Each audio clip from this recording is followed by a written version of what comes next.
এখন আল্লাহ তাআলা যাদেরকে ক্ষমতা দেন, ক্ষমতা চিরকাল থাকে না, থাকে? আজকে ফ্ল্যাগ উঠবে, কালকে ফ্ল্যাগ থাকবে না, ঠিক কিনা? আজকে পুলিশে স্যালুট দেবে, কালকে ওই পুলিশে আবার পিটাইবে।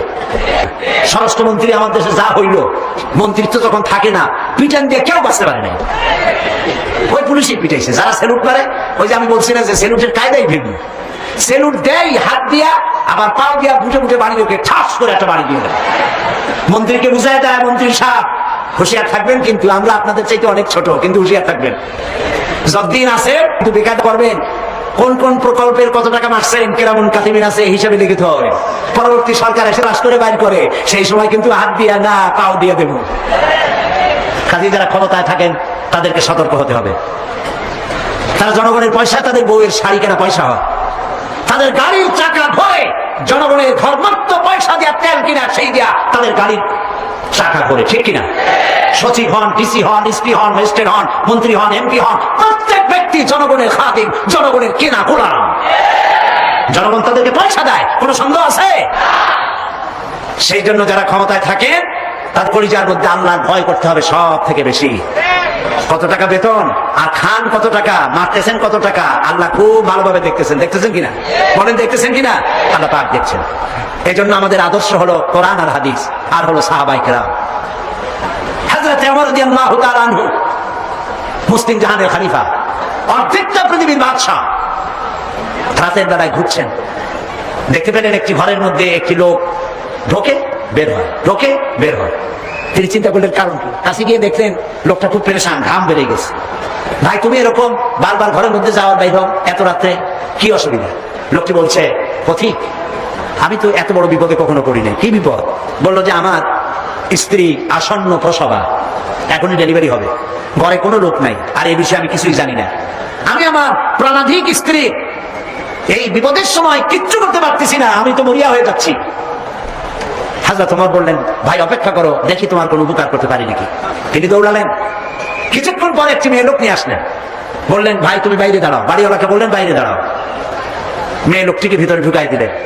ঘন্টাখানেক পরিচর্যার পর হযরত ওমর যে মেয়ে লোক নিয়ে এসেছিলেন, সে মেয়ে লোক বেরিয়ে এসে বললেন, আমিরুল মুমিনিন আপনার বন্ধুকে বলুন আল্লাহ তাকে একটি পুত্র সন্তান দিয়েছেন। আমিরুল মুমিনিন নাম শুনিয়া বাড়িওয়ালার চোখ গেছে কপালে উঠা, কি সর্বনাশ, অর্ধেকটা পৃথিবীর বাদশাকে আমি কষ্ট দিছি। কাছে গিয়ে বড় জোর করে বলছে, আমিরুল মুমিনিন আমি তো বুঝি নাই, আপনার আমি কষ্ট দিছি, আমার জন্য আপনি দৌড়াইছেন, আমি আল্লাহর রাস্তায় মাপ চাই আপনার কাছে। আর এই যে মেয়ে লোক নিয়ে আসছেন, কিছু টাকা দিলাম, মেয়ে লোকটাকে দিয়ে দেন। হযরত ওমর বলেন, ভাই শোনো, আমার কাছে ক্ষমা চেও না, বরং আমি তোমার কাছে ক্ষমা চাই, কারণ তুমি তোমার বিপদের কথা আমাকে বলার আগে আমার দায়িত্ব ছিল, আমি রাষ্ট্রপ্রধান, তোমার বিপদের খোঁজ নেওয়া। আমি যে তোমার বিপদের খোঁজ নিয়ে সময় মতো সময়ের আগে খাদেমা পাঠাতে পারি নাই, এই জন্য কিয়ামতের দিন আমাকে তুমি আল্লাহর দরবারে আসামি বানায়ো না। হযরত ওমর পয়সা গুলি ফেরত দিয়ে বললেন, ও বাড়িওয়ালা ভাই, পয়সা দিতে হবে না, এত রাত্রে আমি নাশ পাবো কোথায়, সেবিকা পাবো কোথায়? তোমার বউর খেদমত করার জন্য এত রাত্রে আমার স্ত্রী ছাড়া আর কাউকে আমি পাই নাই। আমার স্ত্রী তোমার স্ত্রীর সেবা করেছে। এই ছিল আমাদের ইসলামের রাষ্ট্র শাসকদের চরিত্র। নিজে না খাইয়া মানুষকে খাওয়াইতো, নিজেদের বাড়ি ঘর নাই, এখন এমপি আর মন্ত্রী হইতে পারে না, মাশাআল্লাহ, পেটের সাইজ প্রমাণ নয়, মিষ্টি কুমড়া নয়। নবী করিম সাল্লাল্লাহু আলাইহি ওয়াসাল্লাম শুয়ে আছেন বিছানার উপরে, সুবহানাল্লাহ। হযরত ওমর এসে সালাম দিয়েছেন, আসসালামু আলাইকা ইয়া রাসূলুল্লাহ। হুজুর সালাম এর জবাব দিয়ে উঠে বসলেন। হযরত ওমর তাকিয়ে দেখলেন রাসূলুল্লাহ শোয়া ছিলেন, একটি খেজুরের পাতা দিয়ে দড়ি বানানো, সেই দড়ি দিয়ে বুনানো খাটিয়া এরকম, এর উপরে বিছানার চাদর নাই, বালিশ নাই, খালি গায়ে রহমতের নবী, বিশ্ব নবী খালি গায়ে শুয়ে আছেন, মাথার তলায় হাত মোবারক দিয়েছেন, হাতে দাগ আর পিঠ মোবারকে দড়িগুলার দাগ কেটে আছে। হযরত ওমর শিশুর মতো ডুকরে কেঁদে উঠলেন আর বললেন, ইয়া রাসূলুল্লাহ, এই দৃশ্য আমি সহ্য করতে পারছি না। কাফেররা এই পৃথিবীতে এত আরাম করলো, আর বিশ্ব নবী রহমতের নবী পিঠের উপরে দড়ির দাগ, আমার সহ্য হচ্ছে না, ইয়া রাসূলুল্লাহ, আপনি আমাকে অর্ডার করুন, আমি আপনার জন্য একটা তোষক বানাই নিয়ে আসি। রাসূলুল্লাহ বললেন, ওমর, এই পৃথিবীতে আমি শান্তি করতে আসিনি, আমি যদি এই ওহদ পাহাড়কে বলি, ওহদ আমার জন্য সোনায় পরিণত হয়ে যা, আল্লাহর হুকুমে গোটা পাহাড়টা সোনায় পরিণত হয়ে যাবে। ওমর, দুনিয়ায় শান্তি করতে আসি নাই, আসছি মানবতার কল্যাণের জন্য, মুক্তির জন্য। কাজে দুদিনের জন্য যারা মন্ত্রী হন, 2-5 বছরের জন্য যারা এমপি হন, যারা সচিব হন, ডিসি হন, এসপি হন, জনগণের সাথে খারাপ ব্যবহার করবেন না। মানুষের সঙ্গে ভালো ব্যবহার করুন, তাদের প্রতি ইনসাফ করুন, দুর্নীতি বন্ধ করুন। দুর্নীতি তো আপনারাই করেন, কাজে আপনারা দুর্নীতি বন্ধ করেন, জনগণ শান্তি পাবে। আমার দেশের জনগণ কি চায়? আমার দেশের জনগণ কোনোদিন বলে নাই, কোন সরকারকে বলে নাই প্রত্যেক দিন বাসমতি চাউলের ভাত খাইতে চাই, পোলাও চাই, বিরিয়ানি চাই, বলছে কেউ? আমার দেশের মেয়ে লোকেরা কোনোদিন বলে নাই প্রত্যেক দিন কাতান শাড়ি, বেনারসি শাড়ি আমাদের দিতে হবে, কেউ বলে নাই। আমার দেশের মানুষের রিকোয়ারমেন্ট খুবই ক্ষুদ্র, ছোট্ট, চাহিদা কম। জনগণ চায় সন্ত্রাস মুক্ত, দুর্নীতি মুক্ত জীবনযাপন চাই, ঘরের দরজা যেন ঘুমাতে পারি, দরজা দিয়া হোক খুলে হোক নিরাপদে যেন ঘুমাইতে পারি।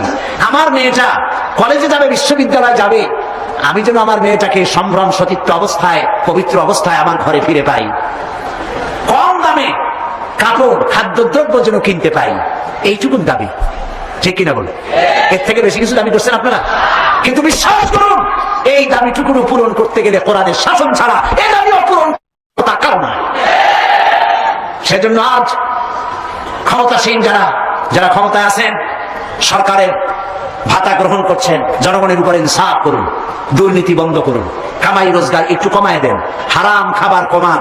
যত হারাম খাইবেন পেট তত চর্বি জমবে, আর ওই চর্বি জাহান্নামের আগুনে জ্বলার আগে জান্নাত হারাম। ভিক্ষুক তো 2 রকম। ভিক্ষুক কয় প্রকার? 2 প্রকার। এক প্রকার ভিক্ষুক হলো অশিক্ষিত, আর এক প্রকারের ভিক্ষুক হলো শিক্ষিত। অশিক্ষিত ভিক্ষুক লেখাপড়া জানে না, হাত পায় নাই, হাত পাও নাই, চোখ কান নাই, তারা রাস্তায় বসে আল্লাহর রাস্তায় ভাই লা ইলাহা ইল্লাল্লাহ একটা টাকা দাও, এরা হলো অশিক্ষিত ভিক্ষুক।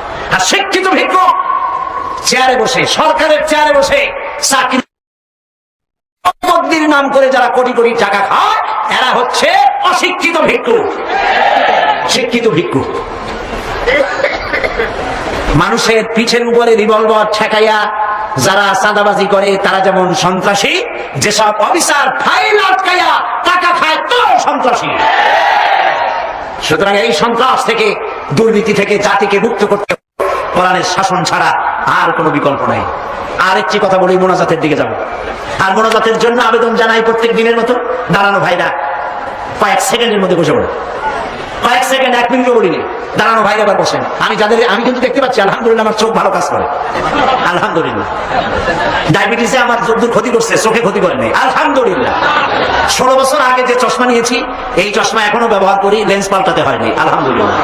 সম্ভবত কোরআনের বরকতে আল্লাহ এটা দিয়েছেন। আপনারা দোয়া করেন আল্লাহ আমার শরীরের জন্মসূত্র থেকে যা দিয়েছেন, মৃত্যুর আগে তা যেন কিছু না নেন। আমিও সকলের জন্য দোয়া করি আল্লাহ যেন আমাদের সকলকেই নিয়ামত দান করেন। আমি দেখতে পাচ্ছি দূরে, সব জায়গায় দেখছি, যদ্দূর আমার চোখ যায়, দাঁড়ানো ভাইরা মেহরবানি করে বসুন, বসে মোনাজাত হবে। প্রিয় ভাই সব, আজকে আমাদের সন্তানদেরকে যদি কোরআন থেকে আজকে যে কথাগুলি বললাম, এই কথাগুলি যদি কলেজে বিশ্ববিদ্যালয়ে পড়ানো হতো, আমার ছেলে কি নাস্তিক হতে পারত? বলেন, আমার এই ছেলে কলেজে বিশ্ববিদ্যালয়ে যে সব ছেলেপেলেরা পড়ে, এগুলি কি বোম্বাই থেকে আসছে না মঙ্গল গ্রহ থেকে নাজিল হয়েছে? আমাদের ছেলে কিনা? এই ছেলে যখন প্রাইমারি স্কুলে পড়তো, তখন রমজান মাসে সেহরি করতে না উঠাইলে সকালবেলায় মা বাপের উপরে অভিমান করে, রাত করে, কান্দাকাটি করে না খাইয়া সারাদিন রোজা রেখেছে। ঠিক আছে? বলেন আমার এই কথাটা ঠিক কিনা? এই ছেলেটি প্রাইমারি ছেড়ে হাই স্কুলে যখন গিয়েছে, তখনও সে নামাজ পড়তো, আলেম ওলামা দেখলে ভক্তি করতো, শ্রদ্ধা করতো। যেই না কলেজে ঢুকলো, নামাজ গেল, রোজা গেল, চরিত্র গেল। এরপরে আলেম ওলামা পীর বুজুর্গ দেখলি বলতে থাকে, এরাই দেশটারে খাইছে। দেশ খাইলো কেমন? আলেম ওলামারা তারা কি দেশে কখনো ক্ষমতায় গেছে? বলেন গেছে? আলেম ওলামা তো জীবনে ক্ষমতাই যায় নাই, তারা দেশ খাইলো কি করে? যারা ক্ষমতায় থাকে ওরা খায় না, যারা ক্ষমতায় যায় না ওরা খায় জঙ্গল খাওয়া। আশ্চর্য কথা, এরাই দেশটারে খাইছে। নামাজ নাই, রোজা নাই, তারপরে বলা শুরু করে আল্লাহ নাই। এরপরে টু ফুর্তি, নো চিন্তা, জেনা, ব্যভিচার, মদ, জুয়া ইত্যাদিতে লিপ্ত হয়ে গেল। আমার সোনার টুকরা ছেলে যেই না গেল বিশ্ববিদ্যালয়, কয়লার টুকরায় পরিণত হয়ে গেল। ঠিক কিনা? এটা কে করলো? কে করলো? করেছে এক শ্রেণী শিক্ষক নামের কলঙ্ক, যারা শান্তিনিকেতনের গোলাম, যারা মার্কস এবং লেনিনের গোলাম, মাও সেতুংয়ের গোলাম, এই গোলামেরা দুনিয়ার মানুষকে, আমার সন্তানগুলিকে ধ্বংস করে দিল। আর যদি আমি আলোচনার শুরুতেই বলেছিলাম, যদি কোরআন এবং সুন্নাহ যদি পড়ানো হতো কলেজ বিশ্ববিদ্যালয়ে, তাহলে আমার এই সন্তানগুলি চোর হতো না, ডাকাত হতো না, জিনাকার হতো না, বদমাশ হতো না, খাঁটি মুসলমান হয়ে বেরিয়ে আসতো, যা দেখতে আমাদের চক্ষু ঠান্ডা হয়ে যেত। সুবহানাল্লাহ। সেই ধরনের এই কোরআন ভিত্তিক শিক্ষা ব্যবস্থা বাংলাদেশে চালু হোক, তা কি আপনারা চান? জোরে বলেন চান? যারা চালা চান দু হাত উঁচু করে দেখান।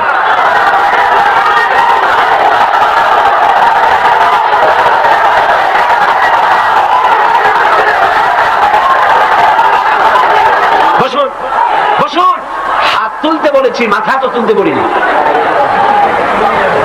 আল্লাহ রাব্বুল আলামিন তিনি কোরআন দিয়েছেন মানুষকে শিখবার জন্য, চরিত্র বানাবার জন্য, দিনদার হওয়ার জন্য। এই কোরআন এবং সুন্নাহর বদৌলতেই পৃথিবীতে শান্তি এসেছিল, পৃথিবীতে অর্থনৈতিক মুক্তি এসেছিল, মানুষ সুখ পেয়েছিল, মানুষ সৌন্দর্য পেয়েছিল। আমরা যদি আবার সুখ শান্তি ফিরে পেতে চাই, আবার আমাদেরকে কোরআন এবং সুন্নাহর শিক্ষার দিকে ফিরে যেতে হবে। এর কোন বিকল্প আছে? কোন বিকল্প নাই। সেই কোরআন সুন্নাহর দিকে আমরা কিভাবে যাব, সেই বর্ণনা হবে আগামীকাল ইনশাআল্লাহ। তাওহীদের পথে, শিরক থেকে বেঁচে আল্লাহর পথে আগাবার জন্য আমরা তৈরি হয়ে যাই। মুনাজাতের জন্য দাঁড়ানো ভাইরা সবাই বসুন। যত ভাই দাঁড়ানো, সমস্ত ভাইয়েরা যার যার জায়গায় বসে পড়ুন, মুনাজাতে শরীক হন। দুই ভাই, দুই অমুসলিম ভাই ইসলাম কবুল করার জন্য এখানে এসেছে। একজনের নাম হলো তপন রক্ষিত, হিন্দু ধর্মাবলম্বী। বর্তমান নাম পছন্দ করেছে মোহাম্মদ হোসাইন।